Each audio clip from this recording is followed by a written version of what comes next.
Sebelum nak pergi kerja, nak naik motor, nak naik kereta, nak pergi mana-mana, tolong baca doa ni. InsyaAllah kalau kita baca doa ni, Allah Ta'ala akan jaga kita, Allah Ta'ala akan lindung kita, dan Allah Ta'ala akan jauhkan diri kita dari segala perkara-perkara yang tidak diingini berlaku, insyaAllah. Doa dia sangat mudah, ikut saya kita baca sama-sama. Yang pertama, baca Bismillah 5. Bismillahirrahmanirrahim. Bismillahirrahmanirrahim. Bismillahirrahmanirrahim. Bismillahirrahmanirrahim. Bismillahillazi la yadurru ma'asmihi syai'un fil ard wala fis sama' wa huwas samiul alim. Dan baca doa yang diajarkan oleh baginda kita Nabi Muhammad sallallahu alaihi wasallam.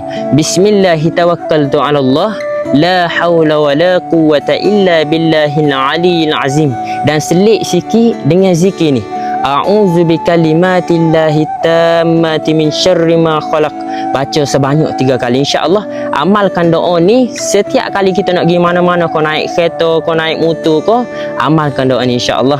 Allah Ta'ala akan jaga kita, Allah Ta'ala akan lindungkan kita, dan Allah Ta'ala akan jauhkan diri kita dari segala perkara-perkara yang tidak diingini berlaku, insya-Allah. Jadi amalkan, semoga memberi manfaat. Assalamualaikum.